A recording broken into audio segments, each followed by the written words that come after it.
দলের মূল লোকগুলি এখানে, ঠিক কিনা? এই ইউনিয়নের এখানে আজকে যারা কাউন্সিলর হিসাবে আপনারা আসছেন, আপনারাই হলেন দলের মূল শক্তি। আজকে দল যে পর্যায়ে গেছে, আমাদের দেশ দলটা আজকে বাংলাদেশের সর্ববৃহৎ দল হিসেবে প্রতিষ্ঠিত হয়েছে আপনাদের কারণে।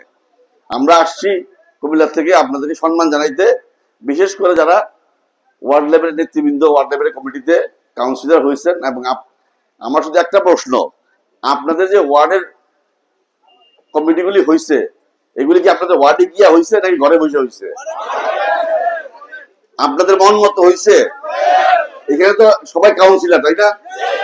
আমাকে দয়া করে হাত উঠে দেখাবে যে কারো কোনো আপত্তি আছে কিনা, নাকি সবাই শুকর আলহামদুলিল্লাহ। আমাদের শুধু এটাই জানা দরকার ছিল যে আপনাদের ইচ্ছা অনুযায়ী আপনাদের নেতা ইয়ে হয়েছে।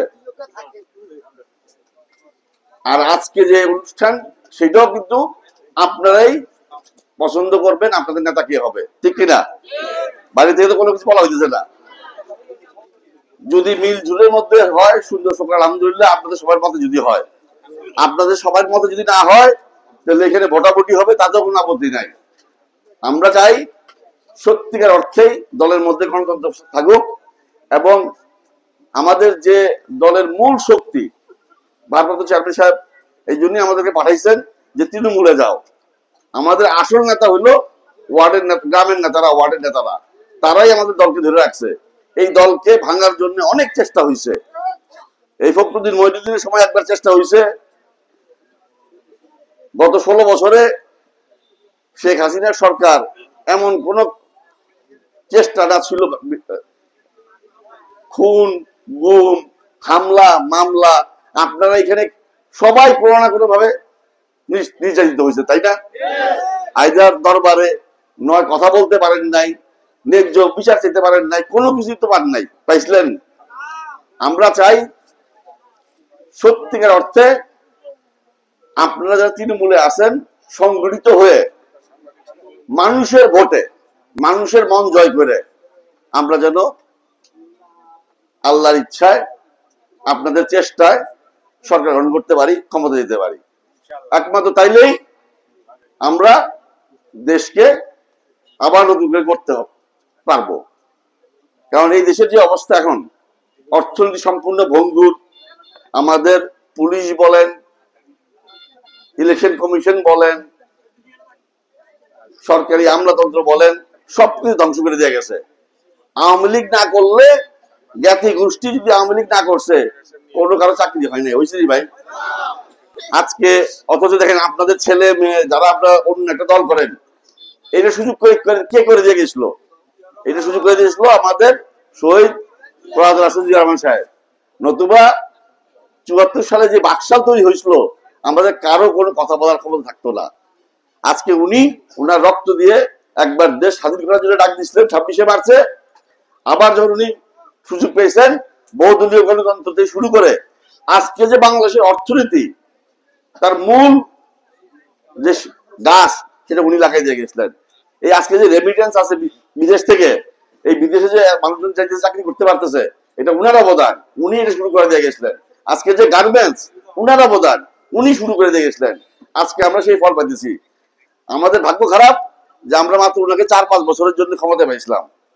যদি উনি 15-20টা বছর ক্ষমতা থাকতে পারতেন, তাহলে আজকে আমরা মালয়েশিয়া যেতাম চাকরি করতে, মালয়েশিয়ার লোক আসতো আমাদের এখানে চাকরি করতে। আমাদের দুর্ভাগ্য, আমাদের দেশ নেত্রী বেগম খালেদা জিয়া যেভাবে শুরু করছিলেন, যদি এটা কন্টিনিউ করতেন, এই তাহলে মঈনুদ্দিন ফখরুদ্দিনের মতো বিদেশি চক্রান্তের সরকার এসে আমাদের সেই বাধা বন্ধ করা হয়েছে। আমাদের তারেক রহমান সাহেবের মানসিক ভাবে, শারীরিক ভাবে সব রকম অত্যাচার করা হয়েছে, যেন আগামীতে আরেক জিয়া রহমান সাহেব না আসে। আপনারা কি ওনার মধ্যে, এই তারেক রহমান সাহেবের মধ্যে জিয়া রহমান সাহেব এবং দেশ নেত্রী বেগম খালেদা জিয়ার ছায়া দেখেন না? উনাদের সন্তান উনি। এই পরিবার এই দেশের জন্য, এই দেশের মানুষের জন্য যে স্যাক্রিফাইস করছে, বাংলাদেশের কোন পরিবার এত স্যাক্রিফাইস করে নাই। তাদের অবদান আমরা যদি রক্ত দিয়েও শোধ করতে পারবো না। তারা কি চাইছে? শুধু একটা জিনিসই, যে এই দেশের মানুষের উন্নতি, মানুষ যেন ভালো থাকে, এই দেশটাকে যেন একটা উচ্চ শিখরে নিয়ে যেতে পারে।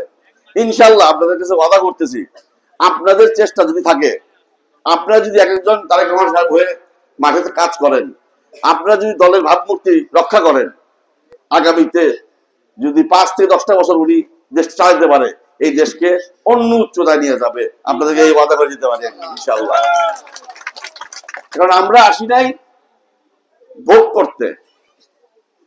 তারেক রহমান সাহেবের নামে অনেক চেষ্টা হয়েছে বদনাম করতে 1/11 পরে, কিন্তু ওনার কোথাও কোনো কিছু পাওয়া যায় নাই। আর আওয়ামী লীগের সম্বন্ধে শুনেন, এক এক মন্ত্রী, শেখ পরিবারের কথা তো বাদই দিলাম, তাদের যারা মন্ত্রী ছিল তাদেরও 300টা বাড়ি পাইছে লন্ডনে। ওনার পিয়ন শেখ হাসিনা নিজে কইছে তারপরে 400 কোটি টাকা।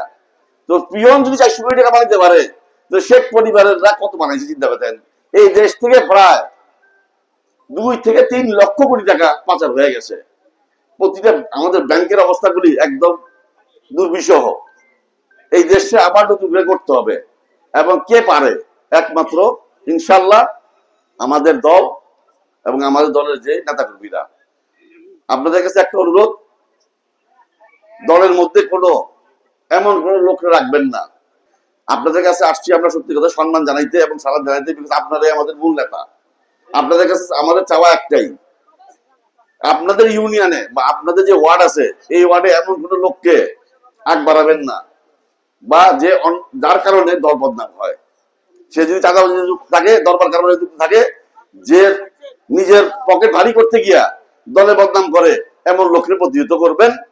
এবং এই যে ইউনিয়ন লেভেলে যারা নেতৃত্বে আসবেন, তাদের কাছে অনুরোধ, ত্যাগী নেতাদের মূল্যায়ন করবেন। যারা গত 16টা বছর ত্যাগ করছে, রাখছে, তাদেরকে আগ বাড়াবেন, তাদের মূল্যায়ন করবেন সবার আগে। কমিটিতে যদি কোনো আওয়ামী লীগের লোক ঢুকে থাকে, আপনারা কোনো মতে সেটা মানবেন না।